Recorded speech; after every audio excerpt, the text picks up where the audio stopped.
Texas School District just voted to ban talking about trans people. I have something to say. I am part of the LGBTQ plus community, and as are many of my friends that remain in the GCISD schools, the policies that you are proposing are putting them in danger. So what are we afraid of? No, let me rephrase. What are you afraid of? By implementing these policies, you are preventing our kids, the kids who are trusted into your care, from getting the help and support that they need.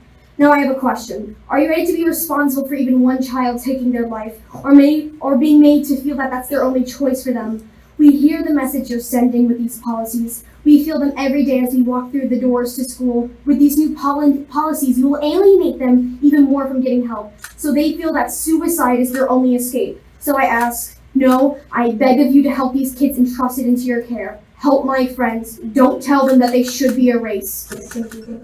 A Texas school district has voted to ban discussions of trans people and gender fluidity as part of a series of policies targeting the LGBTQ youth in schools.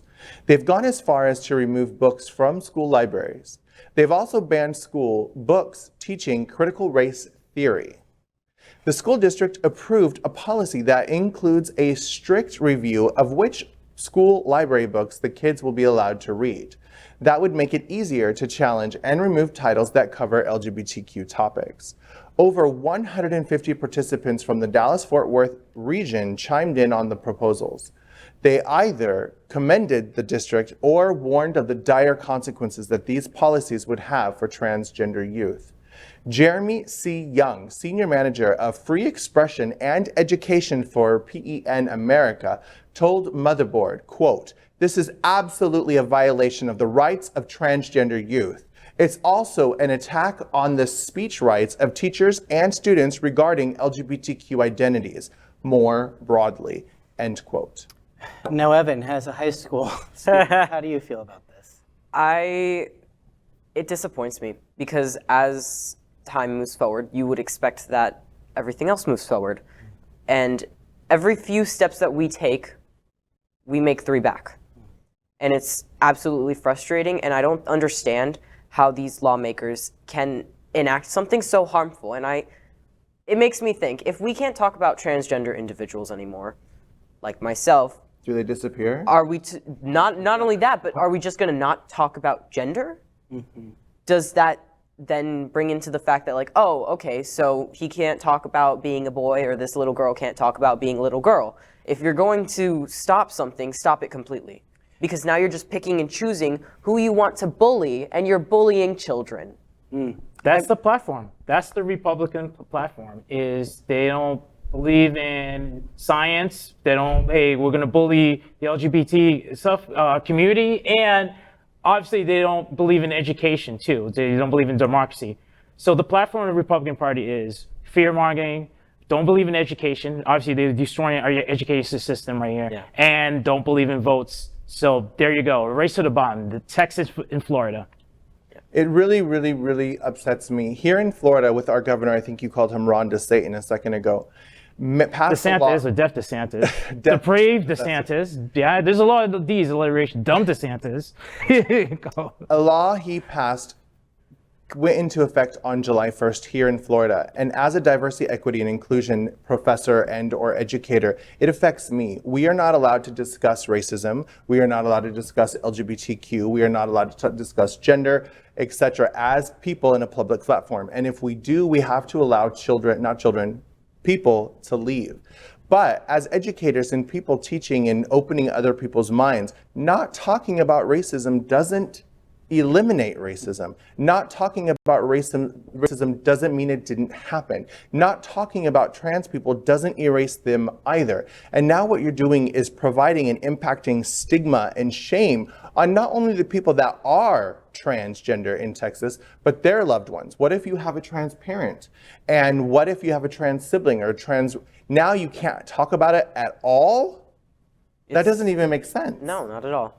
And I'm sure the school districts would much prefer to have more money for books rather than banning books. Yes, exactly. Yeah, or pay teachers' salary, pay them a living, not more than a living wage. Teaching is a profession, and it deserves a high salary with it too. Mm-hmm. And there's plenty of money for that. There's so many other resources that could be used for. I mean, I was recently asked to go to Washington, D.C. to speak to our senators in Florida. And I got to listen to some of the other people speaking to their senators before me. And one of the people was from Utah. They are not allowed to use the word empath or empathy because they feel that is a critical race theory word as well. Because we don't want to teach our children to be empathetic. How dare we? How dare we? They might have it a little worse. It's such a terrible trait. How dare you empathize with somebody else? Yeah. No, Oh, you remove the education of our children. You remove the more opportunities that we have as a future generation. Because it's not just, oh, these are our kids. No, this is our future. And you're training our future to not be empathetic, not show kindness. And apparently not vote, because if folks don't have a proper civic education, They're not going to be able to vote properly. And That's their plan. That's what they their want. master plan is to That's what they want. A population that's uneducated, no civil mindedness, and the power is concentrated to the few. I mean, that's what it is. Majority of Americans don't hate us or anything like that. It's just the few ones that are in control. Yeah. Well, it's not the uneducated. Uneducated, you can teach someone who's uneducated not to hate. But the people who's in control, our governor Ron DeSantis and Greg Abbott in Texas, these people are the real depraved individuals. This party, it's not a Republican Party, they're the destructionists. And go on and on with that. But it is definitely scary times because they are going after us. so vote. Yes, Damn it. vote. LGBTQ plus news is vital for our community and for the broader world as a whole. We have enough enemies at Fox News. Tucker, Sean, and Laura are loud. We need passionate allies. Happening Out Television Network, Queer News Tonight, and It's Happening Out are literally out of the closet and into the headlines. Our community needs your support. Like this broadcast and subscribe now to ensure the growth of the entire LGBTQ plus community.